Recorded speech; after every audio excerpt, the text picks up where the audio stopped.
I don't know. Eggman did nothing! Fucking nothing, man. Father, I just wanna tell you. I don't like that. Thank you for all The Shadow of the Colossus bosses were good, I guess. Supreme was very underwhelming.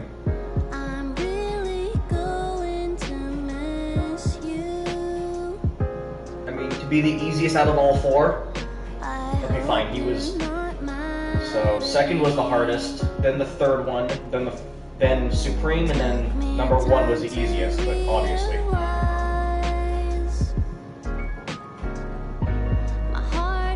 Funny thing is though, if you don't know About the fishing trick, then the first one is actually the hardest.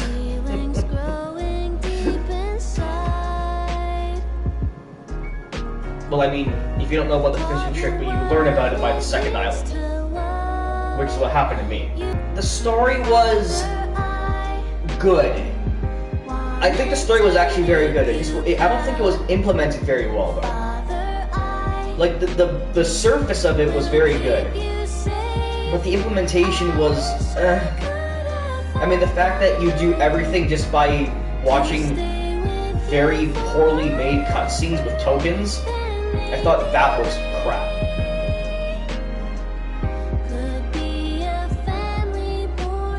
Those cutscenes aren't even properly made.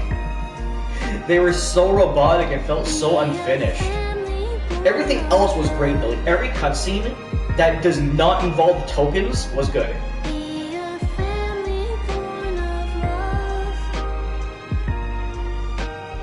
But you know what? The game really does have a lot of flaws. Like, a lot.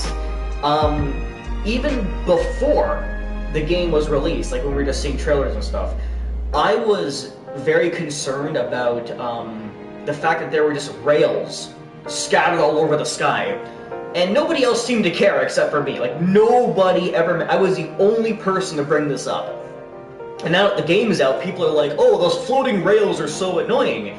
And it's like, yeah, I know, I mentioned that back in my fucking YouTube video.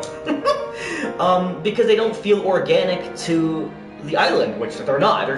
They're a different color, they're floating there, they lead to nowhere except for tokens.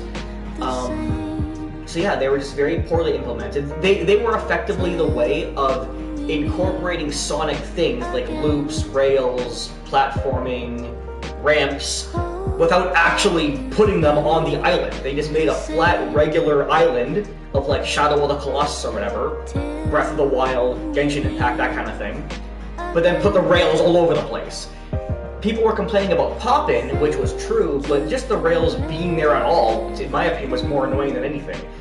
If they at least were somehow implemented into the scenery, it would have looked better. But just floating in the sky, no. Fishing is very fucking broken. Like, holy crap, very fucking broken.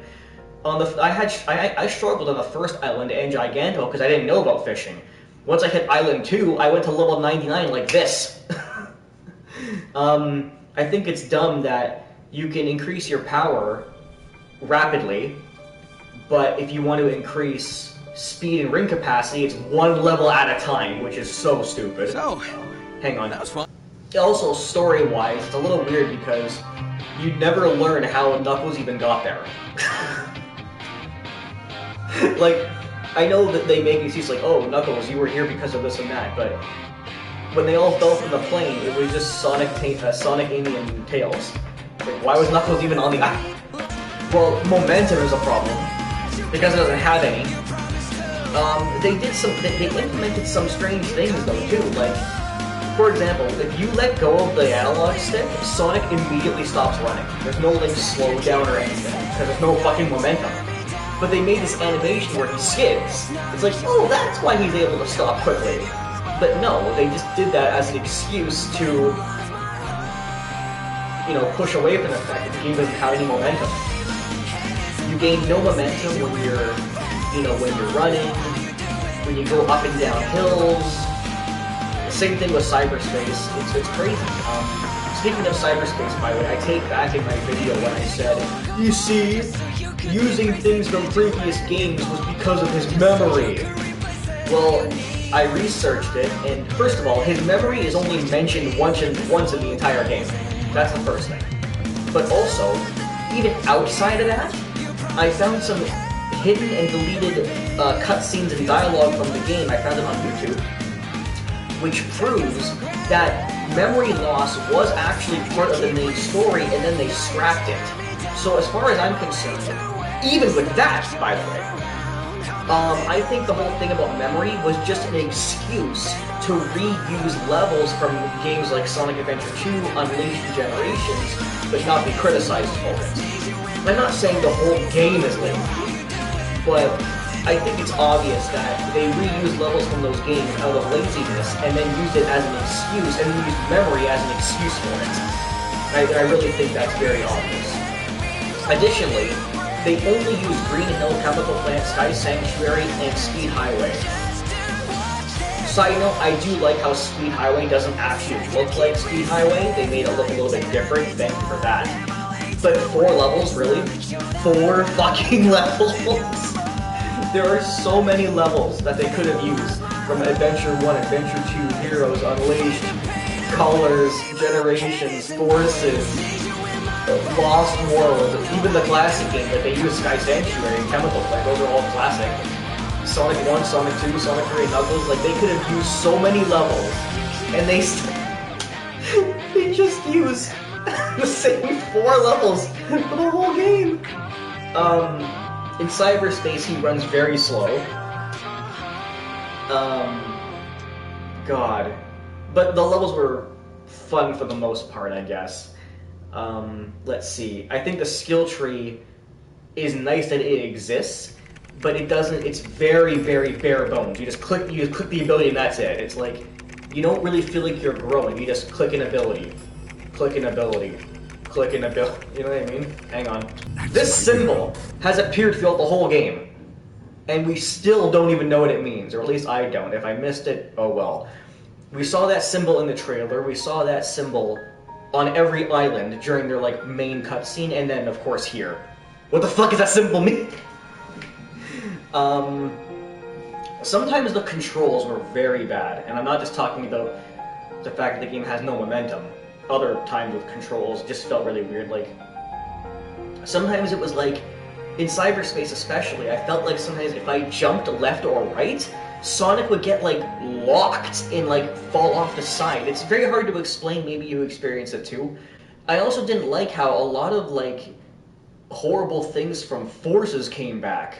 Well, not a lot, but for example, you know how in Forces, whenever you hit a spring, Sonic is locked up and you can only move left or right from the spring at the top?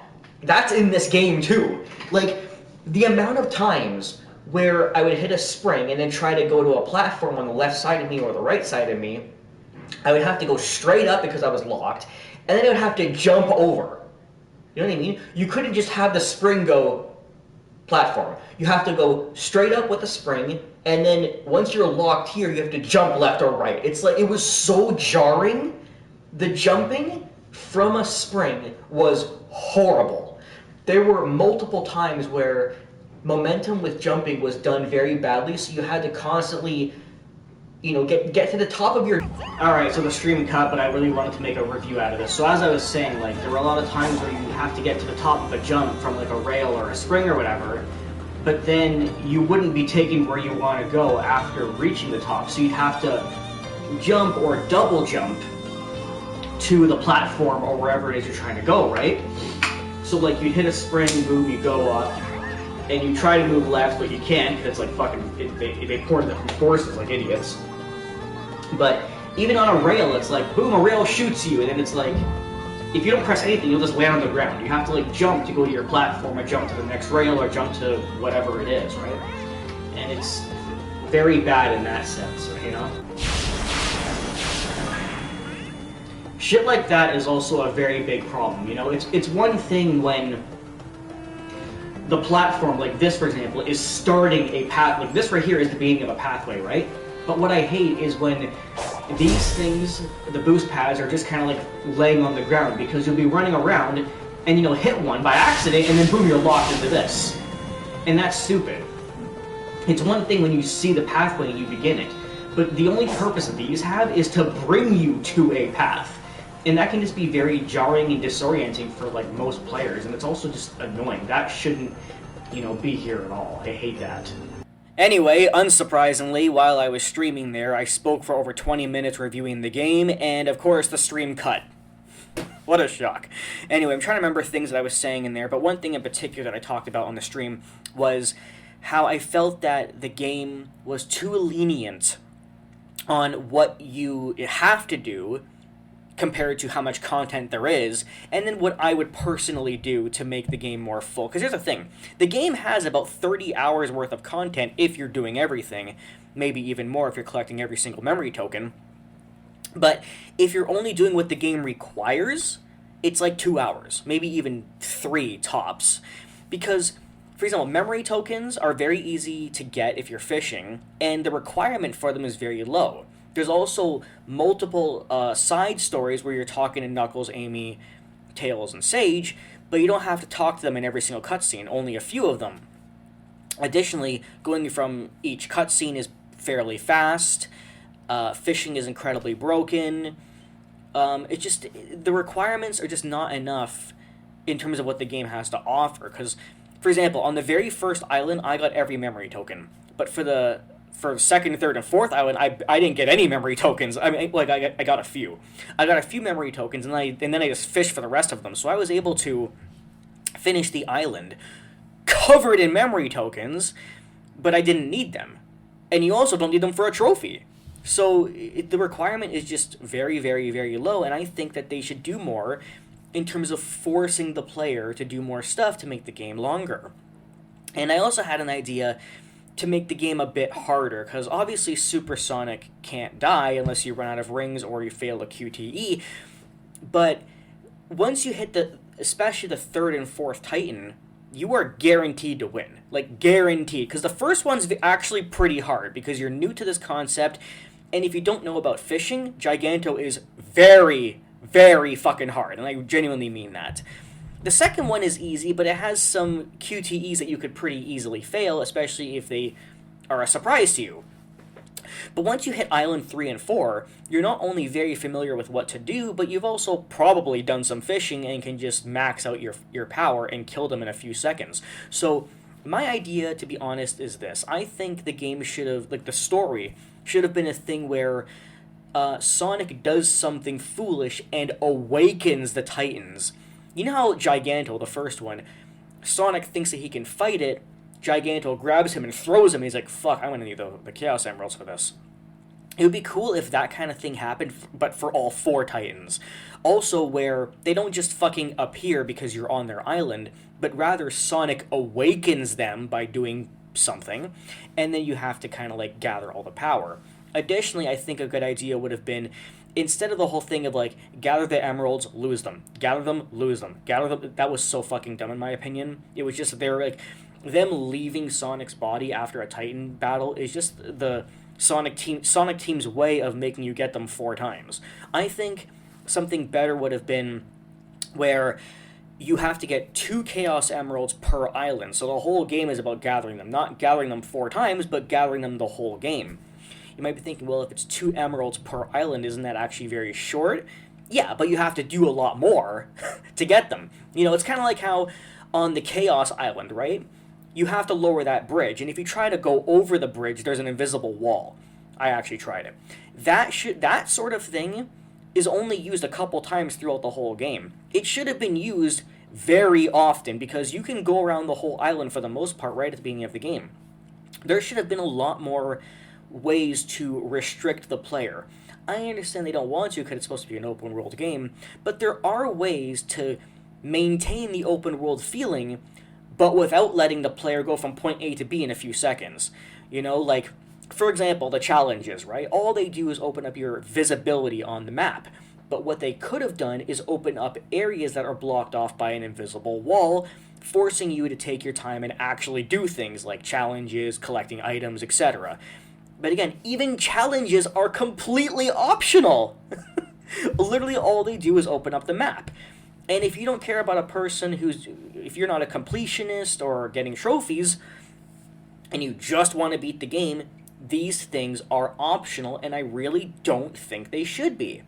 Anyway, back to my story idea. So you get like 2 emeralds per island, and then at the end you do a boss rush of the 4 titans. This will create a couple things. One, it'll be a lot more epic. But number 2, it would create a lot more difficulty, because if you're fighting 4 titans in a row, it means that your rings can run out a lot faster and easier, making the increase of death, the possibility of death, much higher. So that would also rapidly increase the difficulty. It is sad, though, that out of all the titans, the one that has the highest chance of killing you is the second one. Because again, Supersonic can't die, so how do you die? Well, through failing QTEs. And the second titan has the most QTEs. The 4th titan only has 1. And I think the 3rd titan had 2, if I remember.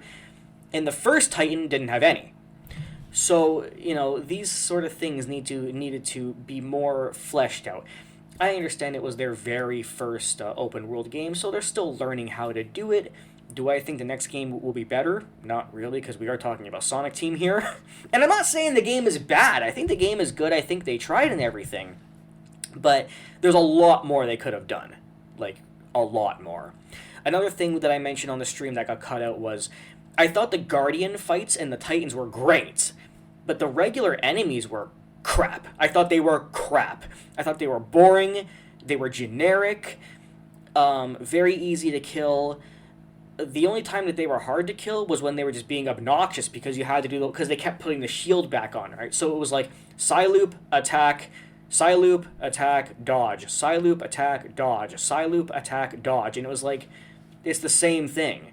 It's annoying when all enemies do, as opposed to fighting you, is just annoy you by putting that fucking shield on, Psyloop it off, attack, shield goes back on. It's like, the variety for regular enemies needed to be drastically increased, and the requirement for actually killing them needed to be increased, because you almost never actually have to fight a regular enemy. It's almost always optional, almost entirely. But again, Guardians and Titans were done really well. Anyway, overall, I think the game was good. I think they could have done a lot better, but that does not make it bad. I do believe that people are overrating it. I'm not saying it's bad, but I think people are overrating it because they're comparing it to Forces, and compared to Forces, even dog shit looks like cake. So, yeah, the game is good. I mean, look at the ratings right here. 72 by Metacritic, I think, is good. 7 out of 10 from IGN is good. Maybe 8 is what I would probably do, personally. Steam giving it a 10 out of 10 is a definite no. But yeah, so. Anyway, that's mostly what I think about the game. There were some other thoughts I had on stream, but I've forgotten what they are now. Oh well. But yeah, let me know what you think. Bye.